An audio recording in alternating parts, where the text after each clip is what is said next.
Good evening, ladies and gentlemen. Welcome back to the Overwatch League, where it is day 2 of the May Melee APAC division.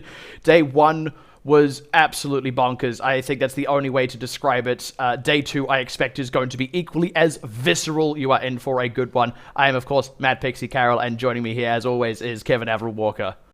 Yeah, we had an absolute blast yesterday casting the May Melee here in the APAC division. Look, incredible games. We started with Seoul and they got this huge upset victory versus the Hangzhou Spark. They'll be up against the Guangzhou Charge tonight in the semi-finals. We weren't sure if Seoul were going to make it here. We thought, and I think a lot of fans also thought it was going to be a Charge versus Spark semi-finals. We also, of course, had the other two quarters as well, where both Chengdu and London nearly got upset wins.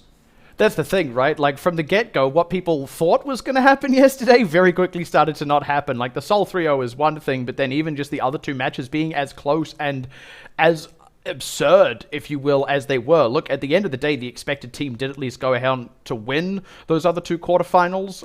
It ended up being that Seoul were the only team to actually pull off that upset, but it still kind of leaves a lot of question marks hanging over today with regards to maybe the strength of the Shanghai Dragons and New York Excelsior, respectively. But obviously the other big story there now is, do Seoul Dynasty continue to look good as they now come up against Guangzhou Charge, who we haven't actually seen yet in the context of the May Melee? But we know that Guangzhou are the first seed in the tournament. That's why they had a bye into the semis already. They are one of, if not the favorite in this bracket currently. And, you know, I think Seoul have got their work cut out for them. And you're right, the question is, you know, was their quarterfinal win versus Hangzhou Spark, was that a fluke? Are they going to be able to continue their form today? I guess time will tell. Looking at Seoul Dynasty, I feel like this is now the new normal, right? The starting lineup, and I suppose the main note, obviously, is Marvelin over Michelle. It seems to be the way of things now for Seoul. And that, to me, says that they have basically made the decision to say it is easier for them to get Marvel's D.Va up to speed compared to getting Michelle's Sigma up to speed. It's always been this kind of weird thing for the Seoul Dynasty where you have Marvel, he's your key Sigma player, but he's also a main tank player. So typically he'd be playing it instead of Gesture in this lineup. But if you want to run both Sigma and then also Gesture, and you want to run your Sigma player, then it's got to be Marvel and Gesture. And that's always made things a little bit difficult because Marvel is not your flex tank. Well, I'd say right now, based on his current heal pool, based on what we saw versus the Hangzhou Spark as well, he's been playing D.Va, he's basically the flex tank of Seoul now. I think that's exactly right, you know, and yesterday as well, kind of, there's an element of the proof being in the pudding with that as well. Like you said, there's some awkwardness, I suppose, with how you actually run your tank lineup with this team based on the talent you have at your disposal. But look, we don't want to put too much weight on yesterday because Seoul are that team that does sometimes pull out like these incredible games, but at the same time, it does feel like they've finally found something that's working for them a little bit. And look, maybe we actually start to look at this as being the Seoul Dynasty kind of peaking right at the correct moment. But let's take a look before we get much more into that. The other side of things, of course, Guangzhou Charge, their first appearance in the May Melee itself, and again, pretty expected lineup. Except one thing is very different here. It's expected in the way where if, you know, roll back a few weeks, Nero's in play, but then just suddenly we didn't get to see Nero. He was, you know, he made his tweet longer. He kind of came up publicly saying that he wasn't really feeling it right now. They had Happy and Eileen kind of filling in, and Nero thought, well, pretty happy with this kind of lineup for the Guangzhou Charge, but Nero is back in the lineup. He's starting again. He'll be with his DPS partner, Eileen. I think we're going to see a lot of the Echo play come from him. Previously, when they played together, it was a lot of Eileen Sombra and a lot of Nero on the Echo as well. And I do think this is going to be Guangzhou at their strongest in terms of lineup. And that sort of now to relate that back to this idea of, hey, a Seoul Dynasty peaking right now in the May Melee, like, I think you're dead right. This is also a really good-looking Guangzhou. I mean, let's be real. It's been a good-looking Guangzhou Charge for a couple of weeks now, and that's why you get this really interesting matchup here. They still come in utterly the favorite. In fact, this is the biggest seed disparity you can possibly have here. It's first seed versus 7th seed. But at the same time, a Seoul Dynasty, really the 7th seed in terms of power level, at least in the context of this tournament, was yesterday a fluke. Can they continue that? Are they really peaking? Those are all the questions that are on my mind right now. Well, Seoul got a lot of work to do here to change a lot of people's minds. That conversation started yesterday when they took down the Hangzhou Spark. A lot of people thought it was going to be not an easy win for Hangzhou, but certainly looking at previous results, Seoul had basically been 0-3 versus everybody except for that 3-2 result versus Shanghai. And now they walk into this one Seed 7 versus Seed number 1, the Guangzhou Charge, who were basically undefeated in the last 4 matches. Looking so damn good. Guangzhou have basically all the expectation behind them to carry this through to the grand final. Let's get utterly stuck in then to Lijiang Tower, where already we're seeing both teams hovering, I think, more or less what we might expect to see. I don't know if the Hog and Ryan are the real picks there for Guangzhou. I think the DPSs really tell the story. Both seem like they are inclined towards the Sombra Echo dive. And that's the thing about Seoul, right? Because we know them as this kind of double shield team. They are now really wanting to play a lot more Echo. It was working yesterday. It may still continue to work today. Nero seems like he'll actually start on the Symmetra. This is going to be potentially a big change-up. Swaps over to Torbacrete. Last minute here, Guangzhou going to be slightly late to the neutral fight, but they do really want to pick up this comp. Yeah, they've decided they want to go for shields. They want to have a little bit of that anti-dive. We've seen this pulled out yesterday. We've seen it pulled out, in fact, to varying degrees of success. And as it happens, Seoul Dynasty now going for that dive in this opening skirmish. Just looking to pressure on to Rio now that Shu is down and out for the count. And honestly, off the back of that, Guangzhou are going to have to back off, give space. And that gives the cap over to Seoul. And the part of this problem is that Guangzhou came in very late to this fight. We saw them make the late changes. They were thinking, okay, we'll start on the Symmetra perhaps, start on something a little bit more typical. Look at the composition coming through from Seoul, typical dive coming through from Sombra and also Echo. I want to play the Rhine Zone. It's a very ground-based composition. No Lucio here, so the slow push is what's going to need to work for them. Eyes on Shu, hacked out, got a little bit low, but he is alright. I'm also keeping my eye on Krong here. In fact, able to get that D-Mech off Marvel. I was about to say, his charge is getting high, and they're really starting to do damage off the back of him, and well, getting the pick onto Marvel just kind of confirms that now. It's Guangzhou all over the point. Trade-off, though, with Eileen, so Seoul aren't necessarily out of this one yet, but now catch on Badoshan. Toby going to follow him to the grave, and despite that nano boost going out, I believe, onto Gesture, it did not really accomplish much, and Guangzhou looking fairly clean in that one. And they managed to get the nano boost fairly early, but like you said, Gesture couldn't really hold down the fort long enough. Guangzhou eventually managed to push on to this point itself, and now they have a decent number of ults themselves. The Graviton Surge, the one we're really looking at here. Fitz is still just a little bit away from his EMP. Seoul Dynasty are going to need to be very careful about how they group up for this next fight. Certainly going to be a tricky one on the approach, but honestly, just one good pick could well do it. Hack onto Eileen. Not quite going to be it, and that is Fitz getting out of trouble as both teams start just laying down ultimates. That was a bit of an unfortunate grab, though, out in the middle of no man's land. Shu's the first casualty as the dust starts to settle. Also, Prophet having gone over to the Reinhardt means extra close quarters damage, and you see him now starting to smack those tanks around. Seoul getting a lot done in this fight, and that's now essentially just cleanup as they're going to re-grab that point without giving away all that much percentage. Guangzhou, what happened there? They just completely fell apart. Their entire team were not playing together at all. Like you said, the Graviton Surge doesn't hit its mark. Shu uses the Ant Matrix on the side as well. Nero's caught out. Eileen's caught out. And it just seems like Seoul found the dive they were looking for. Prophet managed to get the duplicate onto Orion, and now Seoul looking pretty comfortable. Fitz didn't even have to use this EMP. That gets to be the next major tool now, and Guangzhou 3 hacked out. Well, that's also a Bionade onto Rio. He's going to get absolutely slam dunked, and that is already a hot start for Seoul. There is a trade out now onto Fitz, though, so Guangzhou, signs of life. Even finding Prophet as well. Seoul are going to have to hold on, but hey, presto. That's going to be Eileen down with the help of the self-destruct, and with that Seoul as well kind of keeping in the mix. If nothing else, if this ends up becoming a loss, maybe due to that Earth Shatter, they will at least accrue upwards of 80%. That puts them into final fight territory for the next fight, but that was a little bit of a tough break there for Seoul. Seoul just trying to hold on here, try and stagger through, try and just get a little bit more percentage point up. Might be able to even reach the 90%. Rio had to expend an Earth Shatter here, so it wasn't cheap for Guangzhou. They had to use quite a few ultimates. We're looking back now to Krong, back onto Shu. These were the 2 ultimates that were fairly misplaced in one of the previous fights. They're going to need to definitely find their mark this time around. And Marvel, I'm really curious to see what kind of improvements he's made to his D.Va play. He looked really good yesterday as a D.Va, but he's going to be good enough now. He needs to be able to put a lot of pressure onto Krong. Solar kind of drained dry, just relying on that Primal Rage. I'm also curious to see who Prophet chooses to duplicate, but Shu already down. Again, that's been a consistent early pick for these guys. And that also takes that Amplification Matrix, rather, off the table. Now Chara following him as well. No supports for the rest of Guangzhou Charge. They kind of need to get back on in this one anyway, because, like you said, the cap came through, and Guangzhou don't have time to wait for Chara. They've just got to go now. Oh my god, Krong's been hacked out. This is absolutely critical. We need to wait for the Graviton Surge to come through. Prophet's there as well. Drops the hammer.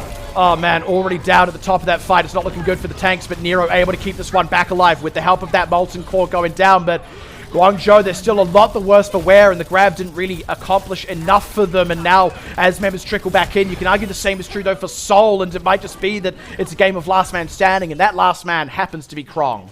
And Krong just manages to get to the point in time, gets the kill onto Fitz, walks through, drops the Graviton Surge, and Seoul, that's going to be a loss now, puts them in a position where they have to try and come back in as Guangzhou reach 99 as well. This opening round on Night Market is absolutely neck and neck. We still need to wait for Fitz, so he will have the EMP available. Guangzhou needs to be spacing properly. Shu cannot afford to be caught. Shu needs to have this immortality field ready. They also really want to get that rally off if they can help it. Oh my god, it's huge! Oh, on top of that as well, the catch on Fitz, that interrupts the EMP, such a critical cooldown. Marvel's going to start to rescue this one, though. 2 big picks taken off the table. Eyes onto Rio now. He needs to rescue this somehow, and indeed he will. It's going to be the tanks taken out of the picture, and Seoul running out of steam very fast here. In fact, I think entirely out, nothing left in the boiler.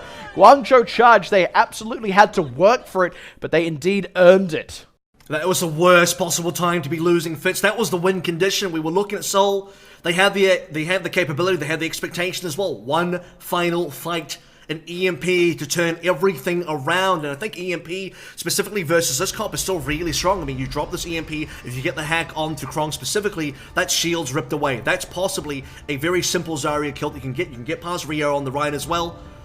But unfortunately, it just really falls apart quite quick for Seoul, doesn't it? They even had a position where they reached 99%. They couldn't quite hold on. Now going over towards Garden. Seems like both teams will now be moving back towards the dive. It's no more Guangzhou playing Torbjorn. Part of me does wonder if Guangzhou are maybe going to scout a little bit and change again, but it doesn't seem to be the case this time around, so we're going to get something more like a mirror matchup. I'm curious to see if Guangzhou are able to accomplish the same kind of success. That's already a great biotic grenade from Badoshin. A lot of pressure starting to come out onto Rio already. Has to wrap around the far side of this and sleep onto Chara as well. Means Guangzhou just going to have to give up this ground. That's going to be the cap going over in about 4 seconds as well. Guangzhou need to heal up very quickly. Eileen's at least got a decent amount of charge, but Fitz has got a little bit more. Badoshin controlling the pace of the game. Nice hack onto Krong. Just that's trying to another keep that huge pressure on the tanks. That's a huge one. And that's Guangzhou having to pay credence to that. Going to have to back away. Chara even backing away the hard way, I suppose. And that is also the cap, once again, starting in the hands of the Dynasty. There's so much problems here for Guangzhou in that early neutral. They're trying to fight over towards the bridge.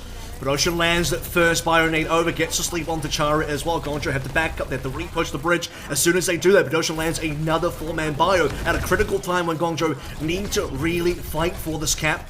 Once again, Seoul Dynasty are going to get this early cap, and there you can see he's on the back line. He's trying to get this flank at Eileen as well, right over to the other side. They kind of want that EMP out of Eileen as soon as they can, but honestly, with the EMP out from Fitz connecting on both the tanks, and one of them also getting biotic grenaded, it's already Rio Dunzo, and Guangzhou going to have a hard time pushing back in without the Winston to kind of break the line there indeed. They know it, and they're going to back out. And now that Eileen has an EMP, Seoul have both support ultimates ready to do a potential counter here. Badoshin can just stay far away. Nano any tanks that get caught in there. Toby as well if he gets the rally in the right time. And it's going to do wonders for the survivability. Where is Eileen going to strike from? You can see that Marvel is doing his best right now to try and spy check this, but they haven't found Eileen yet. Here it goes. Comes out, but it only really finds Marvel. That's nowhere near enough, but they will at least demech him. But can they clap back? Yes, they can. They will find Rio. Seoul looking all right in this fight as Marvel's able to remech anyway, and Shu bumped off the edge thanks to Gesture. That is already a clean win by the looks of things for Seoul, in as much as they've already forced the retreat. In Guangzhou, they're just not making any headway. You can see that Seoul was spacing correctly there as well. They were kind of baiting their tanks at the same time. Eileen was caught. He was in a really hard place where he felt like he got spy checked. He got caught by Marvel. At that point in time, you were either going to translocate out or you're going to commit the EMP. Only gets it onto Marvel. Doesn't get his mech save, but the Nano does go onto Gesture. And now, 90% Seoul are very much in the lead. This has got to be the fight, though, for Guangzhou. They have far more ultimates than Seoul. Prophet's going to look to try and get an early rally just to give them something extra on the board. The armor will seriously help them, but Guangzhou have a lot they can unload. But again, Shu goes down early in the fight. Guangzhou, how are they going to rescue this? Certainly not with the help of Chara. Rio tries to get something done by getting rid of Prophet, but they're going to need a hell of a lot more than just that. Nero pressured out. Does get the rally off for only a hot second before the duplication goes away, and that's Krong down to Marvel. Self-destruct did not get the one back on Marvel. You saw both of the D.Va makes just exploding in front of one another. Off the back of this, it's looking like Seoul are going to steer the ship safely to harbor. 99-0 is a convincing turnaround of affairs as we tie up Lijiang Tower. You look at Seoul right now, you're looking at Badoshan specifically. He is the guy that sets up so many of those plays, even towards the end there, landing a Bionade onto both the Guangzhou Charge supports. And like you mentioned, Shu going down early, well, he was one of the members caught there. Chara as well, couldn't really do much, couldn't heal his teammate. 1-1 now, the scoreline on Lijiang Tower specifically as we head into Control Center. And I wonder, now looking at the compositions here, double shield. No Sigma though, that's probably the biggest change up here. The other option would have been to play Ryan Zara. We have seen a decent amount of teams go for that option. Guangzhou even brought up the Ryan Zara just a little bit earlier on Night Market, but not opting for that now. Suppose that is the question on the lips, but there will indeed be teams sticking to these team comps. No one wants to go back to the dive for now, and I do kind of like that on Control Center. We're going to see if Seoul come out the better end of the opening skirmish for a third time running.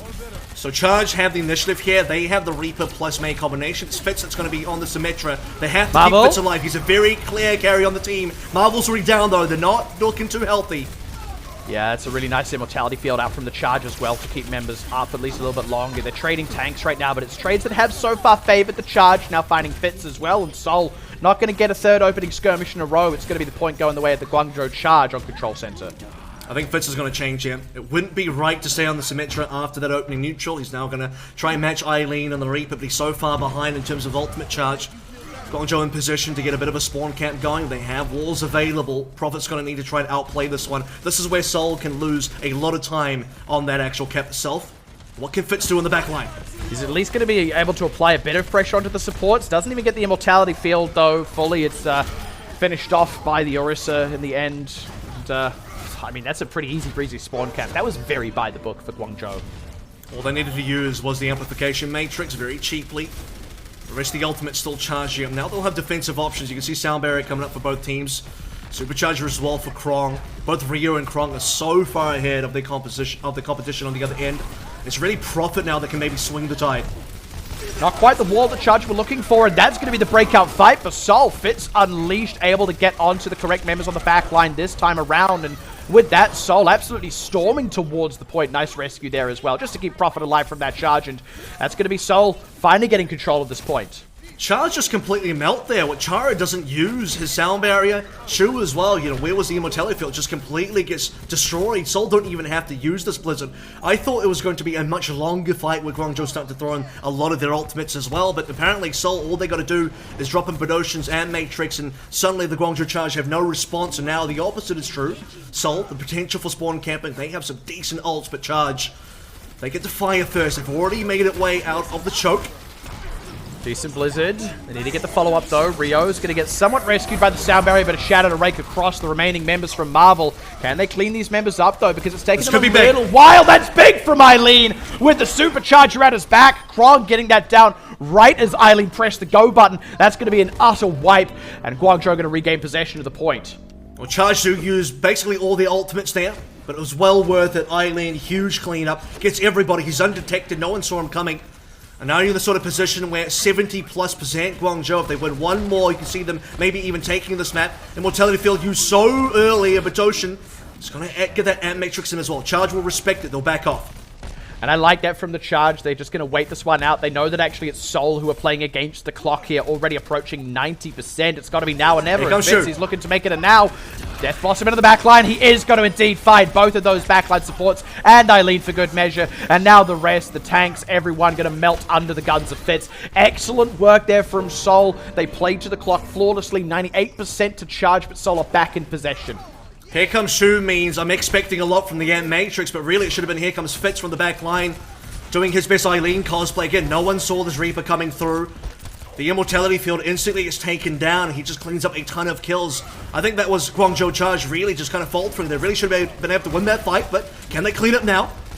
Immortality field out from Seoul. They kind of had to use that one. Rio not so hot on the shatter, unfortunately. Now waiting to see if Nero can get that Blizzard up in time. Should be able to have it soon. Need to see some kind of answer from Seoul. They don't have that sound barrier just yet. Krong's already down, though. Going to be a little bit harder to follow up. Fitz still getting the kills in spite of that Blizzard. It will dispatch of Marvel, but that's all Guangzhou have got so far for their investment. And if they're not careful, if this becomes a protracted engagement, that'll be final fight. But no, they are able to pull back with just enough time left for one last push.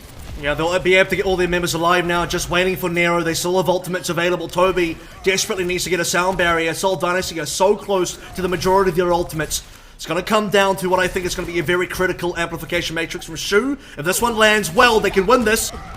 They're just looking to get all these members frozen up. Immortality Field got rid of. Now the sound barrier from Shara to rescue these members. Shu goes down to the Death Blossom, and they're finally able to get Rio just with what seemed to be the last tick of damage from that ultimate out of fits as we're at 99%. Guangzhou Charge starting to come apart at the seams. Outstanding. First blood to Seoul Dynasty. They do seem to be peaking right as the melee hits.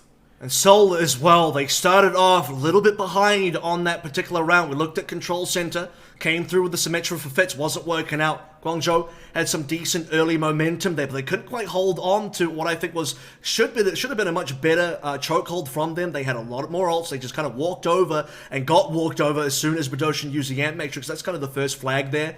Seoul as well, right towards the end, you can see Gesture, uses the Supercharger, gets the hold onto everybody, stops them from contesting point. Right when we're at the 90-95% point for Seoul Dynasty, Guangzhou desperately need to take the fight onto point and they're not able to.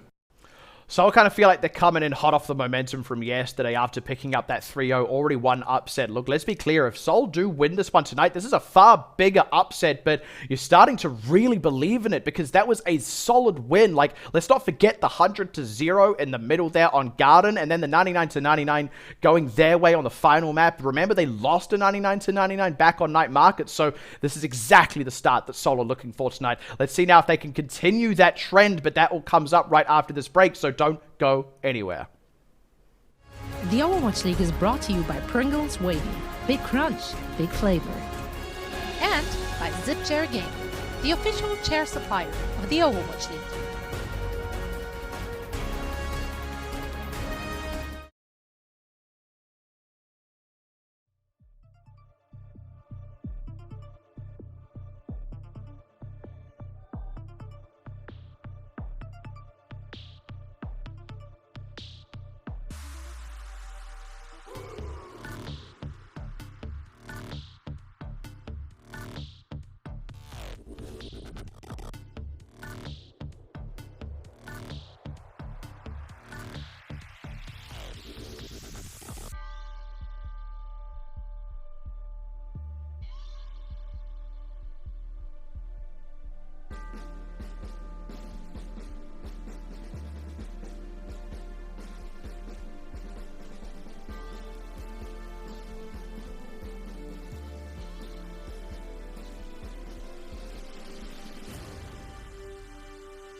Coca-Cola is the official refreshment of the Overwatch League. Thanks for sticking through that one, and well, I say we're back, and Seoul are already themselves looking warm, or maybe even a little bit hot coming into the top of tonight, but let's just cool our jets for a second here, Kevin, and let's appreciate that Guangzhou do still come into this as the favorites, but obviously things are not quite clicking for them yet. Well, I think we need to see a little bit more from Guangzhou indeed. That Garden is definitely the one that you have to look back at what was going wrong for Guangzhou Charge there. It was all kind of just falling apart quite quickly, wasn't it? Badoshan, the early Bio Nades, the early Sleep Dart, controlling the space, Eileen, the failed EMP pushes, Guangzhou were just doing nothing on that garden for Lijiang Tower. At least, we look at Night Market, it was decent, it was hard. They really should have been able to come back on Control Center, and again, Guangzhou will need to just reassess what was going wrong on Lijiang, because it was close enough that they should have maybe taken it, but Seoul just a little bit better right on the day. I think that's the fair thing to say. Like, it was close enough that you can see the world where Guangzhou would have actually walked away with that map. We weren't too far away from that kind of result. It just comes down to the difference of a few key fights. More so, I would say, on Control Center. Of course, Garden was a much bigger issue for Guangzhou, but gonna have to see now how they fare moving forward. I believe we have Hollywood next, so these teams do not want to change up the maps, it seems. This, by the way, was one of the maps that Seoul played on yesterday when they beat the Hangzhou Spark, and it was loser choosing the map, and Hangzhou chose Hollywood against Seoul. They lost. Guangzhou now, they want to have a go at it as well. They're going to choose the same Hollywood map and see if they can change the fate of the other team. And well, Seoul, they ran mostly Sombra Echo Dive on that map, so it seems like they're just going to go back to that, going back to what has been working.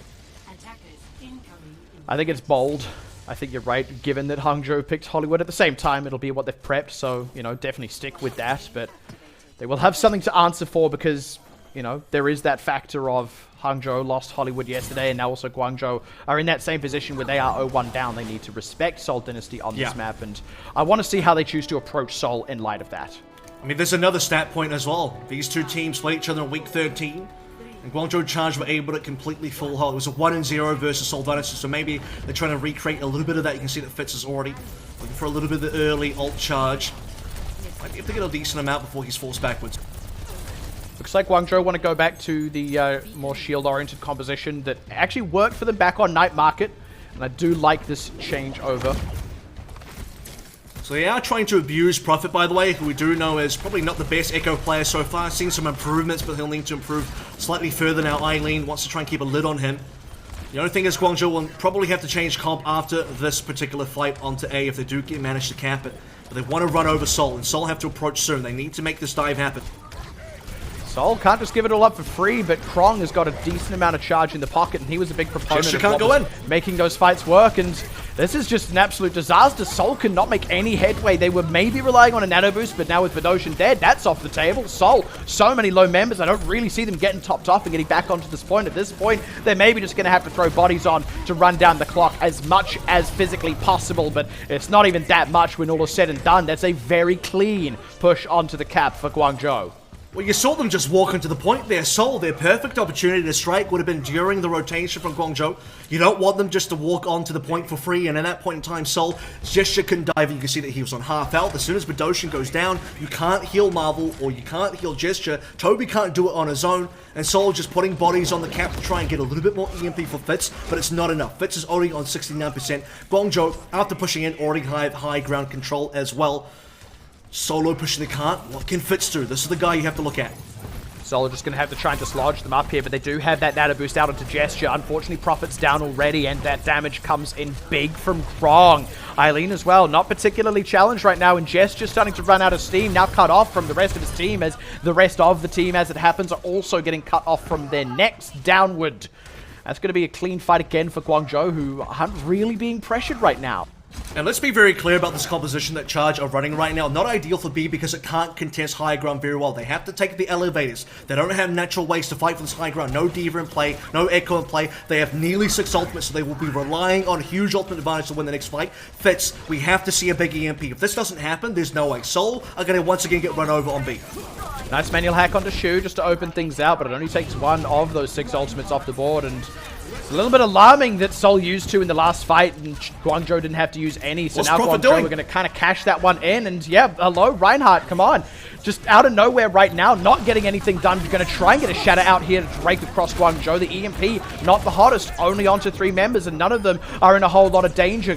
Krong was able to get the grab off anyway, and I mean, everything just comes up utterly short for Seoul in that fight. Everything they tried, everything that they did land came to naught. Guangzhou, on the other hand, they look so cool, calm, and collected. And can I just say, by the way, if Fitz lands a great EMP and Prophet is able to get the duplicate onto the Ryan and do a lot more than what he was able to do, Gesture, by the way, in a lot of trouble here. Seoul could have forced a reset onto Guangzhou, who, at that point in time, have to make a difficult decision. Do we change to a dive composition for B, or do we stay on the ground-based comp to play the rush instead? It would have been a hard choice. If they try and retake with the ground-based comp, they might just lose to the fact that Seoul has such great high ground control. But now that they've gotten B in one push, they can stay on this comp for C.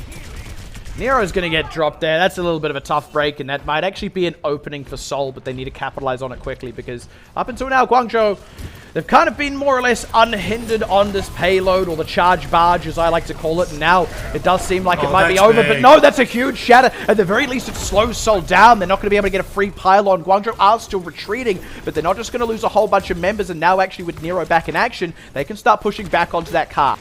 Well, they're able to buy time to the full regroup here. Let's see what Marvel can do with the self-destruct. Nuz not quite landed, but Prophet does find out Krong, so it's enough. They scatter the positioning and they make some opportunities for themselves. And finally, it seems that Seoul have found a way to draw their line in the sand. And need I remind you, all of this is essentially just a knock-on effect from that pick they got on Nero.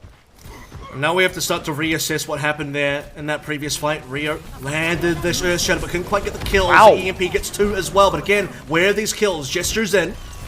Yeah, maybe a little bit too far forward there for Fitz. I was kind of surprised they went for that. It felt like they weren't really ready to fight, but look, the Deadeye doesn't come up with anything either. Gesture went deep into the backline again. Primal Rage used, nothing really gained from it. Prophet now needs to maybe get another shatter. Let's see if this one works out a bit better than last time, and so far this has been really messy from Seoul. A couple of good fights, but again, they seem to be back on what they were playing before. That gets blocked out. Double freight train bump goes in. They do find Nero, though, so that's going to give pause to Guangzhou Charge, who may well have to back off once again. So, bit of a messy, sloppy fight, and a lot not connecting from Seoul, but the damage that did connect is enough to hold Guangzhou at bay. Credit where credit is due. Seoul Dynasty have been doing a decent job of holding out up until now. With Prophet down, this could be them in trouble. Toby might be forced to rally, or he'll just go down. Seoul now have to retreat by their losses. I think they just have to accept that this fight is done for, and that's a real shame because they had got a lot of mileage out of what was a bit of a lucky break, I suppose, being able to get that hold after the pick on Nero and even extending that out a bit further despite some questionable team fighting, but now Guangzhou back in control of the payload. The big issue there is I expected Seoul Dynasty to at least force Krong to use the Graviton Surge to exit base. Guangzhou were kind of held up at spawn for a while there, but they get a bit of a free pass. Eileen finds Prophet, and the rest is history. At this point in time, Guangzhou can dictate the next push. Still 2 minutes remaining. A decent grab will really get them in here. Toby has already used the rally, so we'll see if that rally armor is going to do enough. But Ocean's making a change over onto the Zenyatta here, and I'm not sure how I feel about that, because I felt the Ana was getting a lot done, but in the meantime, Rio, Shatter on the front line, that's going to be Gesture dispatched of. Nero does go down, though, so that's something of a trade, and technically solid, the closer respawn, but Marvel going to have to make a decision. The mech with a self-destruct. It is also a self-destruct that creates a bit of space. The EMP from Fitz only finding 1, though, so that comes up utterly short again. Seoul, they don't have a lot to go off now. See what Eileen can do as well. He's been hacked out, so Fitz is still in the mix, but he's not doing too much, except just annoying Eileen. Guangzhou still have all members alive, so just playing on the back end of the Amplification Matrix, which now does now run out. Look at it, Badoshan, Transcendence available. Marvel, it's going to get demeched. Krong's unlocked here. Look at the charge on him as he's going to be able to get a grab out. It's a reasonable connection. They just need to finish off those members. Are able to at least get the baby D.Va of Marvel. Now finding Gesture as well. And this feels like it's going to be the opening for Guangzhou Charge. They only have a little bit of progress left on this cart, and it's not enough time for Seoul to wait for respawns here. They do run down the clock a fair way, but a minute is still a reasonable amount of time. Going to be just under that as Guangzhou fully cap the map. And that felt like a losing fight for Seoul as soon as Fitz only got the one Rio with his EMP, and that was a difficult decision. We go back to that moment in time for Seoul, they're 5 versus 5. Do you trust the respawn advantage? Do you trust that the rest of your members can hold on without EMP? Because otherwise, you're forced to commit the EMP, and I think that's a win-win scenario for Guangzhou. If they then get EMP committed, they can still choose to back out. They don't have to be able to, they don't have to choose to take that fight if they don't want to. But because the EMP doesn't hit enough, Rio can be the one that kind of just steps back a little bit, allows the rest of Guangzhou just to heal him in, allows the rest of Guangzhou to just take a little bit of space and go back in as soon as Rio is unhacked. And at that point in time, Seoul are just constantly in recovery mode. They aren't able to bring this back around. Fitz tries to get a hack onto Eileen. Again, just annoys him ever so slightly. And the rest of Seoul as well, looking at Prophet specifically here, has not been doing great on the duplicate for the Ryans. Every time he goes onto Ryan, it just feels like the presence, the pressure from that duplicate isn't doing a lot.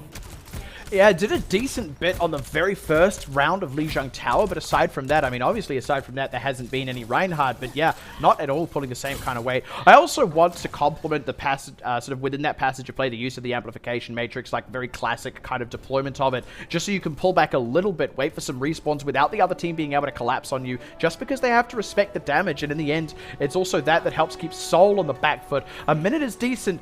We have to see now if Seoul can remotely match it, because they're not in any way out of this yet.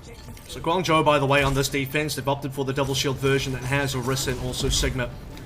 And this is the kind of comp where they're really just trying to go all in on a static defense. If they lose A, I think they might be in trouble. B could be very difficult for them to come back in, especially if Seoul Dynasty get a bit of momentum.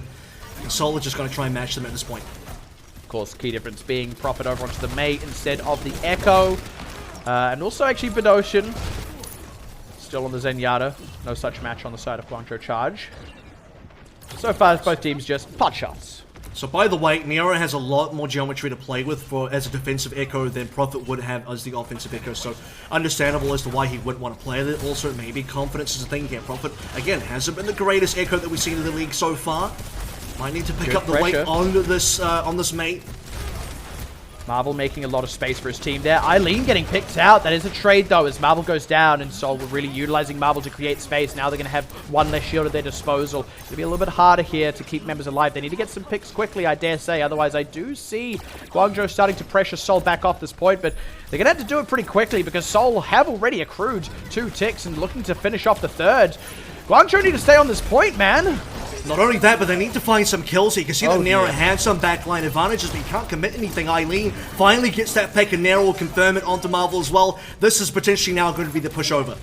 That ought to be how to, that ought to be what will do it, and that is also with the amplification matrix committed in from Toby a little bit later in the game there. He's now going to go down, and Guangzhou, they do manage to find their way back into the fight, repel Seoul, but Seoul are going to be happy to take the 2 ticks, I guarantee.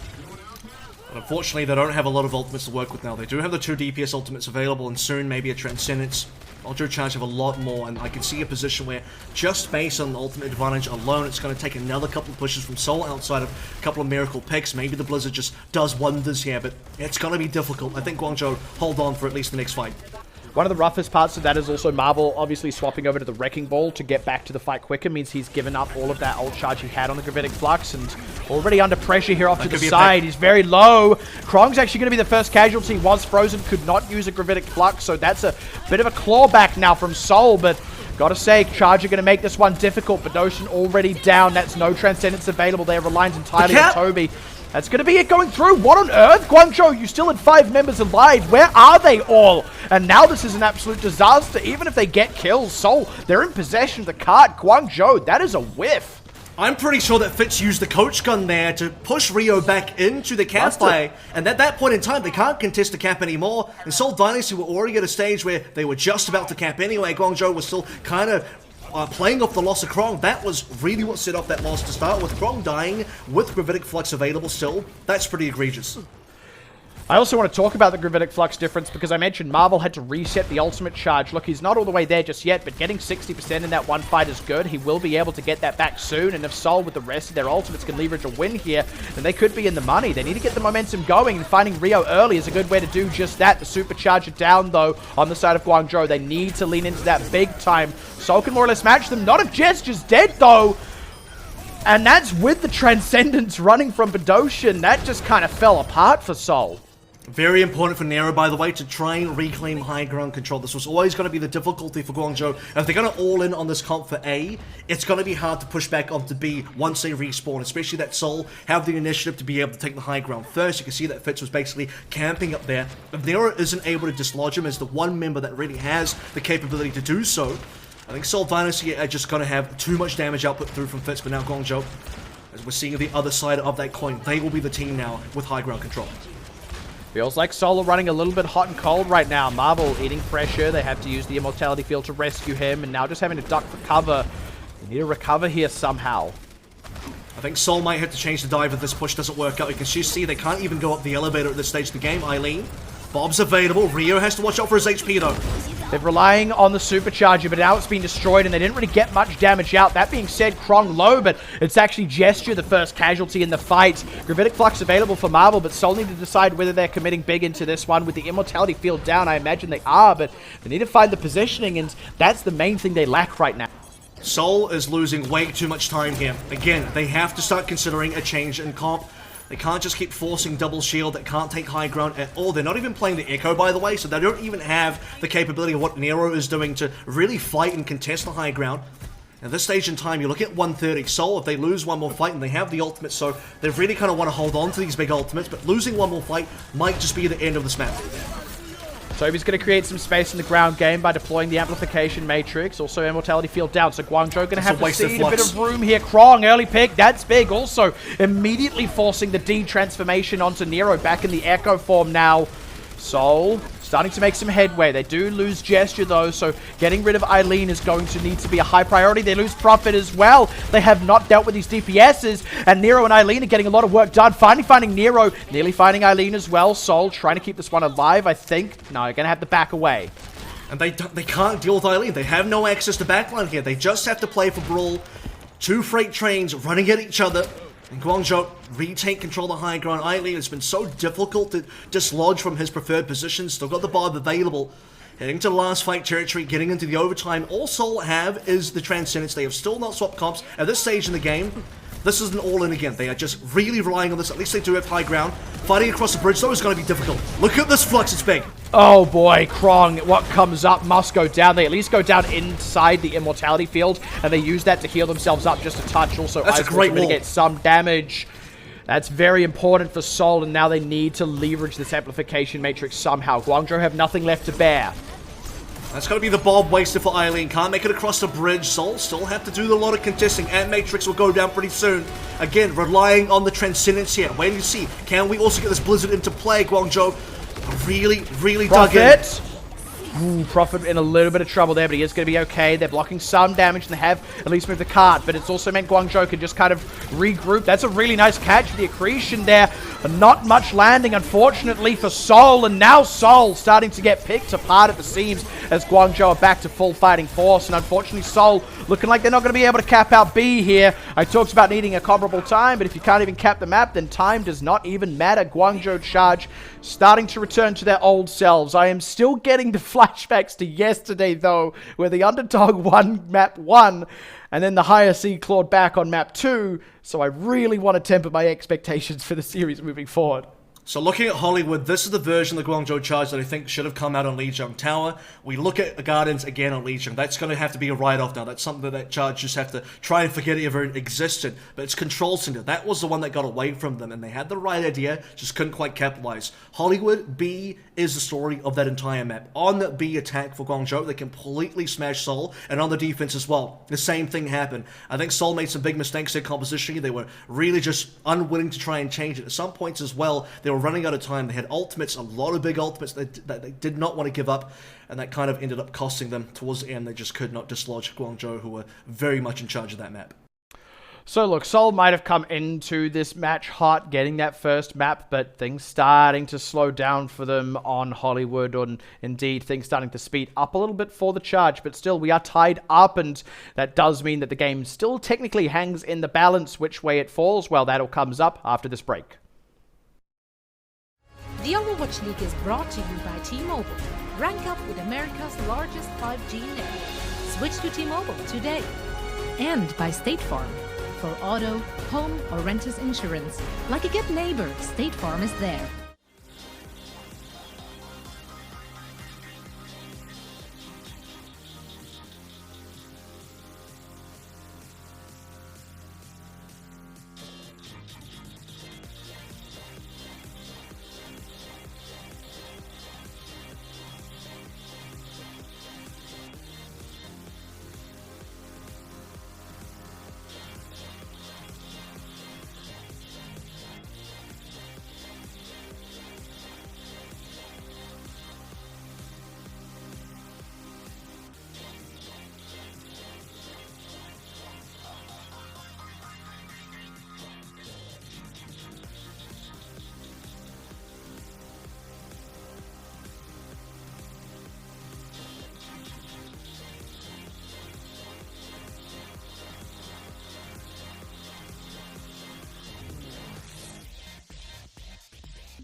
And welcome back and welcome to your game break presented by Cheese It Grooves, where we can maybe get a chance to kind of contextualize this series a little bit, because I'm going to be honest, I don't know about you, Kevin, but I am genuinely getting those flashbacks to yesterday's quarterfinals between what was lower seed versus higher seed across both Chengdu versus NYXL, and of course London Spitfire versus Shanghai Dragons. We are at actually the exact same score line through the exact same set of results across Control and then Hybrids. And I don't know if this series feels all that different to either of those ones right now. I might contest that slightly. I think mostly, if you look at it overarching, it's kind of true, right? You're seeing the same kind of quote-unquote underdog story come on through. Seoul are looking much better than the old Seoul that we recognize. Certainly, the Seoul from yesterday against Hangzhou Spark is still here, but right now, Guangzhou Spark, especially onto Hollywood, that is a much different game compared to what I saw yesterday in terms of the underdog stories coming true, because those were a lot closer in terms of the contests. We saw, out of Chengdu versus NYXL, then to London versus Shanghai. Those Hollywoods were, I think, a lot closer. This one in particular, it's not just about the map. It's not just looking at the one-to-one of, okay, well, was it a closer Hollywood or not? But the way Charge were playing, the decisions they were making, and then how the response was coming through from Seoul, I think that's what has been the biggest change-up so far. Well, with that in mind, give me a crunch time presented by Cheese It Grooves. What have you got for me, Kevin?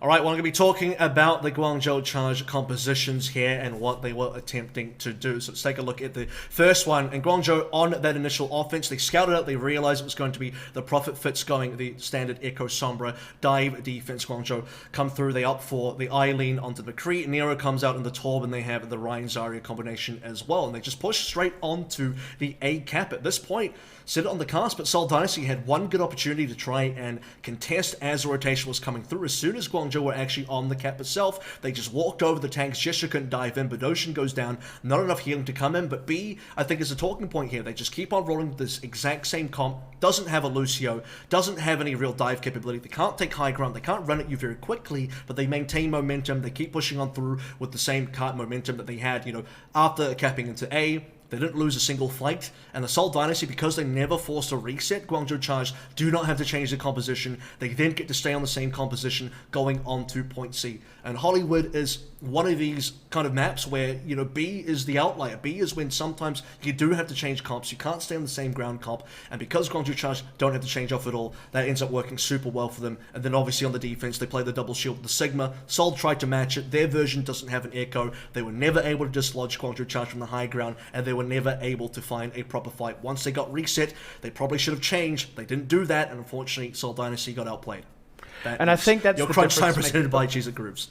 Thank you. I do think that's kind of the difference maker as well. When I actually do compare this series so far to the two that you could argue it is similar to from yesterday, when you look at both of those, the hybrids were much closer. If I'm not mistaken, both went to time bank, or at least were both very close in terms of the overall time and distance. So this has been a far more one-sided affair, and I think based off that, I don't know about you, but I'm a little bit more comfortable in saying that Guangzhou are looking like what we expect them to look like, and maybe Control is actually just the outlier here. So on the whole, I think we are looking at the more expected kind of series and maybe the more expected result. Like, the world is slowly starting to right itself back up, having been all topsy-turvy yesterday.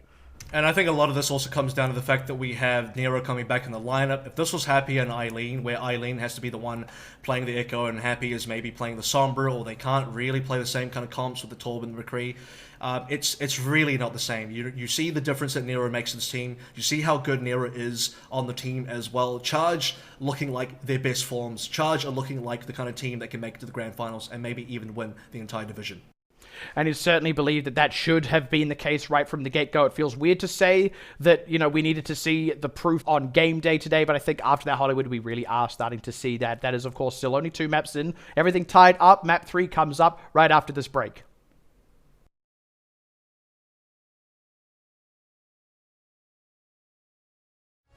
The Overwatch League is brought to you by Cheese It Grooves. Deep flavor, deep crunch. It's a mind crunch.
The Overwatch League is brought to you by HyperX. Unleash your style, unleash your fury with HyperX Fury Memory. And by Coca-Cola, the official refreshment of the Overwatch League.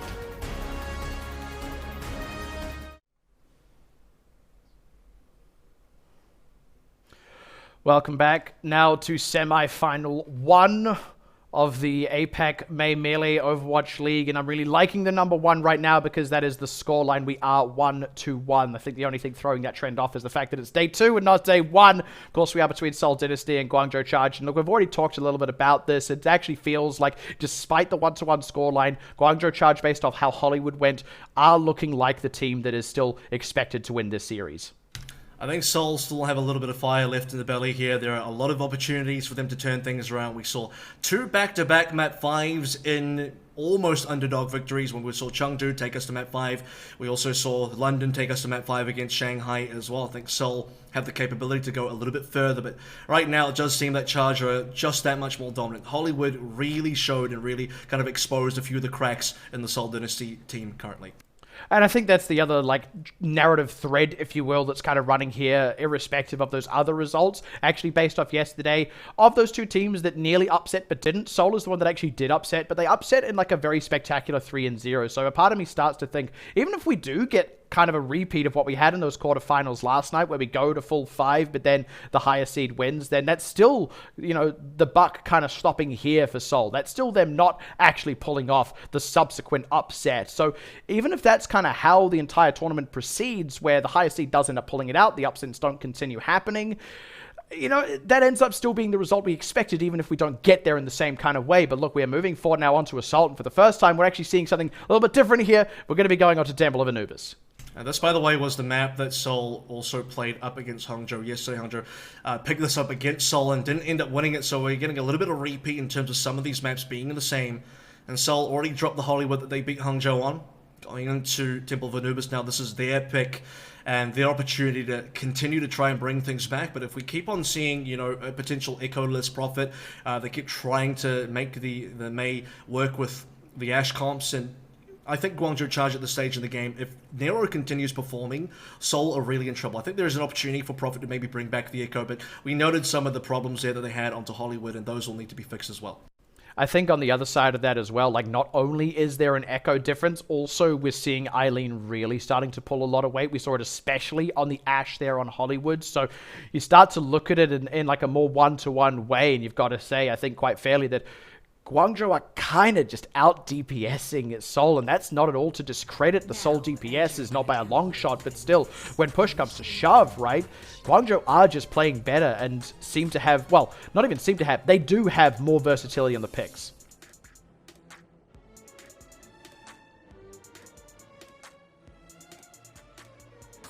This is where you really have to start talking about Seoul Dynasty. You start talking about Marvel as well. He's known for the Sigma, but he's kind of filling in on the D.Va per se. I mean, Michelle is technically Seoul's flex tank player. He would normally be the one that you want to see on the D.Va. Marvel is kind of having to pick up the D.Va just because, as a flex tank player, you need to have both D.Va and Sigma in your hero pool. And unfortunately, previous to this, you know, Marvel didn't really have the D.Va, and, well, Michelle didn't have the Sigma either. We're starting to see a little bit of difference. Krong, we know, is a very strong player on the side of Guangzhou Charge. We've seen the fact that his D.Va and his Sigma so far have been great. Krong actually got an 8 on Prophet's Blizzard, on Hollywood as well. That one kind of just happened on the buy side. Krong also, unfortunately, he kind of cost the team a couple times as well. He kind of got picked as a Sigma, so this is a player that has been, at least on Hollywood, some great moments. Maybe just a couple of moments you didn't really want to see, but overall, Guangzhou, their team a little bit more solidified. Prophet going to be coming out onto the Tracer. Not going to be seeing any Echo on this initial push. And look, if that's going to be their fix, and that's going to be their fix, right, this is at least one way they're going to be able to pull off some kind of dive. They do lose that extra verticality, obviously, that the Echo provides you, so they still need to have a good way of answering Nero here. But Prophet on the ground game, you do kind of expect him to perform well on this Tracer. So far, though, kind of being pressured. They need to get Fitz onto the back line, and this is really a team that's going to rely heavily on the EMP. Without the EMP, I don't see this team really achieving a lot. Gesture and Marvel might try and dive in. Prophet needs to find some sort of high ground approach. He can't just dive in from the local. You can see that Prophet's on that side currently. Nero's checking. Otherwise, for the Guangzhou Charge, as soon as the dive comes in, you're going to see the creation, you're going to see the stun come through from Chara as well. It will be difficult. Seoul just kind of taking their time. Maybe looking to pick up a few more ultimates than just the nano boost, but I mean, they're taking such a long time to charge anything up. Like, the EMP is something you sort of want here, but Fitz is only at 20%. They've got to find some other way of getting in, and Fitz nearly getting shot out there. They do at least dive and find Rio, though, so Seoul have drawn first blood. Now it's a question of, can they capitalize on that while Guangzhou are a man down? The most important thing there was that Badoshan got an early nano boost, allows just to get in with Nero down. This could be Guangzhou now, giving up a lot of space. They might even lose A. Yeah, Krong absolutely pressured out. Caught up in a corner, nowhere to go. The accretion can only prevent so much damage for you, and that's going to be Seoul finding their introduction to the point. And, I mean, look, I said maybe they wanted to charge up more ultimates than just the nano boost, but I will give them credit. The nano boost ended up being all they needed. I think Eileen, if he manages to get the Bob early enough and he stays alive, that could have been a game changer for their team. Couple of change rounds now. Rio and Krong will both go onto the Ryan and Zarya as the DPS ultimates are coming online. Guangzhou still have a lot to work with in terms of defending B. We can still see them really bleeding down this clock as Seoul is still waiting for an EMP, and it is far away. It's maybe something we didn't quite talk about earlier when we were talking about Krong as a flex tank. He also has the Zarya option, and Guangzhou have made great use of it so far. I wonder if it's going to have the same kind of mileage here. Sleepy Bob. So far, looking for some openings here. Like you said, the Bob not going to be too effective here. Courtesy of Badoshan. Seoul Dynasty working on these ultimates. Profit as well, just looking for the opportunity to get his stick. With Eileen losing his ultimates, we're looking at Nero. Look at Nero do here. Shu as well. Looking at Matrix. That's a stick. That's a stick, and it's Krong Dunzo. That is everything that Seoul needed and more. They need to keep Gesture alive here, though, and Nano Boost. Maybe the tool needed to do just that. Indeed, going to throw that into the back of Gesture. Boost them full of steroids. And they're pressuring Guangzhou way off this point. First third already capped. They haven't got a lot more in the way of kills, though. So as the respawn starts to come in for Guangzhou, things start to get dicey for Seoul. You're right, 2 ticks, and now Rio dead as well. Seoul there, maintaining momentum in the fight. They have a self-destruct to keep members pressured out, as well as reset Marvel, who was otherwise getting low. But again, they haven't necessarily got kills, but with their EMP, now they are starting to get him. Nice Bionade. That's going to finish off Krong. They drilled down Nero, Eileen as well. 4 whole minutes on the clock for Seoul. That was brilliant. Guangzhou, unfortunately, they kind of fall asleep on B there. Not enough pressure against Seoul, who are just biding their time. You can see how patient Seoul were as well. Slowly making their way onto the point itself. They were able to get a stick initially onto Krong. That opens things up really wide. But Osha with another nano boost onto Gesture. Continual pressure. Eileen and Nero, unfortunately, not getting enough done there. Nero chooses to use the duplication on a Brigida and is not able to put out any damage up. But at that stage of the game, I'm thinking if you're Nero, you want to go for Gesture. You want to take that Winston, something that can really demand a lot more space. If Guangzhou needed to get a lot more counter kills there, the fact that Fitz doesn't even have to use the EMP until the end, he doesn't charge EMP very quickly. Fitz took a long time to even get that one EMP, but when he did use it, manages to land on 4 people. By that point in the game, Seoul had already taken control of the point itself. They already got 2 ticks, and at that stage, it was basically a victory EMP to send Guangzhou home. This is where we need to see, though, if Seoul can brush up the defense, because that's the other glaring issue they had, at least on Hollywood. The offense was a little bit lackluster, but you got to say, after how that attack just went on Temple of Anubis, like, I will say, they've at least fixed that problem in the context of Assault. The question now, like I said, can they also pull off a successful defense? Because if they can, even if Guangzhou actually cap out, Seoul will still be in such a favorable position because that attack was so good. I think it was more so due to the fact that Guangzhou kind of messed up the defense versus Seoul being good on the offense. Seoul just walked in unpressured. Guangzhou needed to do a lot more damage, a lot more pressure against rotating members. Can't just allow them to dive on you for free. You need to get those trades, and now looking for how they want to approach this attack. It's going to be Nero Island. This is going to be the May Reaper double shield comp. This is Seoul Dynasty playing a very similar kind of comp, but obviously they will have the Sigma and they will also have a Torb Ash. Yeah, I want to see Marvel get a lot of work done. That's an early kill onto Rio in the rotation. That's a bit of a tough one for Guangzhou, but an excellent catch for Seoul. Just slowing down Guangzhou a little bit. And this is the kind of thing we're talking about here. Guangzhou never really got these kind of picks as Seoul Dynasty were trying to, you know, rotate their way onto the point on the previous attack, and this is already a slowdown for Guangzhou. That's a fair few seconds, nearly 1 minute gone, just off of 1 death. And Rio again chunked out.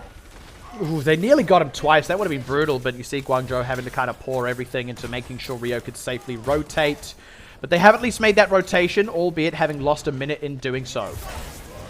And they need to find this fight very quickly. They need to be able to contest, but there's a lot of players from Seoul on the high ground. Those are the important members they want to take down here. Nero just attempting to do some poke damage, but they got to get Fitz. Fitz is such an important member. And Fitz has been putting so much damage onto the members of Guangzhou as they're moving around here. Guangzhou need to look for a fight kind of quickly, but they're having a hard time even moving forward, only just now making that move. The Barb going to go out right into the midst of them. Doesn't get any pop-ups and doesn't have line of sight either, so that's going to be a rotation able to be made from Guangzhou as Fitz gets hosed down by Shu. And suddenly Seoul not looking so hot on the defense. Flux goes up, Flux goes down. Do any members go down, though, is the real question. So far, it's only Rio to drop. They pressured Krong, but they haven't finished him off just yet. If Guangzhou can keep this going, they could still be in the money, but Seoul starting to make more headway. Now it's Krong down. Eileen getting pressured. Shu getting pressured as well. Has to back right off. The fight's not even on the point at this point. It has started to break down for Guangzhou. And with that, Seoul are going to be able to push back. Using Prophet. Using the Molten Core. Nicely held. 2 whole minutes elapsed. And Shu opened up that fight, by the way. He gets both the turret, eventually gets down Fitz, who drops onto the low ground, wants to really be able to contest with the Bob. At this stage of the game, the rest of Seoul as well just follow Fitz down. They're able to take a ground fight. That's where Guangzhou want to fight Seoul. Seoul probably want to hold down to the high ground a little bit more in this next defense. But after losing Krong, that was it. Guangzhou Charge couldn't quite get themselves back in. They needed to heal up their members. Shu was also super low. And as soon as Eileen falls, the push is over. And now 1 minute 30 left. Guangzhou have to make this work. And I gotta believe that they can, because they have a lot more coming up on rotation this time in terms of ultimates. Charging in now with the Coalescence at their backs, but already Rio picked off. The Sound Barrier not quite in time to save him. They trade with Toby and Gesture now. That's the bigger pick of the two. Now the Supercharger out of the picture, and Seoul starting to come up dry. It's only the Rally running now to try and keep them in the mix here, but Ocean needs to be careful. He might just get finished off. Eileen is now in the back line and can bring so much damage to bear. Also does have the supports at his back, as is the Death Blossom. Not going to be able to use it though. Walks out into the line of fire, but Guangzhou, they have got the kills necessary for this fight, I believe. Prophet not going to get off another excellent Molten Core or anything like that. Gesture charged out and dropped, so Guangzhou will finally get that cap, but I gotta say, that was a lot more difficult for them than it was for Seoul. Absolutely, and Seoul kind of got that one a little bit too free as well. I think the Charge should have been able to hold a little bit longer onto A, similar to what Seoul were able to do, but eventually able to get past, and Charge still have a decent amount of ultimates here. The second time for Marvel, unfortunately, the Flux doesn't do enough. Well, this time it was countered by Chara on the Sound Barrier, and he's already halfway to his next one. Charge have a lot of ultimates to work with, and even after spending ultimates onto A, here we go. Bob from Fitz just to slow things down, and the Molten Core as well to hamper the approach, and off the back of those, Eileen and Shu both getting dropped, and already Guangzhou Charge have no wind left in their sails. That being said, Guangzhou didn't invest too much, only the Coalescence themselves, and that will charge up relatively quickly, but time is the real enemy of Guangzhou here. And also the loss of momentum, getting a big push on your initial, I guess, push going through from A to B transition is really important on a map like Temple of Anubis, or all assault maps really. Good news though, like you mentioned, still good ultimates available. It's also given Seoul Dynasty a little bit more of an opportunity. Marvel especially has another opportunity to really make the Gravitic Flux work, and well, this time on B with a respawn advantage, it could be his time. It's going to be a nice Gravitic Flux so far. Nothing quite sticking just yet. A lot of defensive tools used there by Guangzhou to keep their members alive, and now they need to start making that approach. Seoul don't really have anything else to use for a little while. Part of the issue here is that for the Guangzhou Charge, 4 of their members can get out of the Sigma Gravitic Flux. Oh my goodness, the Shatter hits like 3 people. That's enormous. Toby going down very quickly. The Immortality Field couldn't quite save the members for all that long, and just off the back of that, Guangzhou Charge are going to be able to kick in the door as they push on to B, just looking to clean up the rest of these members. Seoul haven't even really got good counter trades. They will have respawners coming through, but they have the Bob. They don't really have any other ultimates. Kind of would have liked that Blizzard to come out, but Prophet not going to live long enough. They at least take Shu out, and if you can get rid of those supports, then you can start to get a lot of work done, but without getting rid of Chara, they're not getting enough done. Eileen as well, the Death Blossom keeping the rest of Seoul at bay, but Seoul starting to push back in. They find Nero, they find Chara. No supports available for Guangzhou, and suddenly the tables turn now as Seoul able to keep it alive, claw it back, get the respawners in, and repel Guangzhou again. So important that Prophet lives there. He goes down, and Seoul Dynasty have to hold on. They have to wait for Prophet to get back in. If you lose the May, first of all, he was very close to the Blizzard.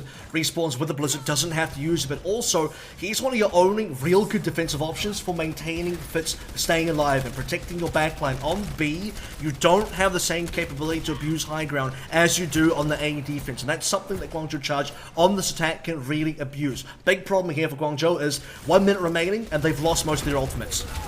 That's the thing. Seoul, I mean, they were in a worse position in that last fight. Guangzhou had like, what, 4 or 5 ultimates and some really good connections with those ultimates as well. This time around, they've got nothing to push with. They're going to have a sound barrier. They're going to have a coalescence in a moment. But by waiting for those, they are also going to have just one chance.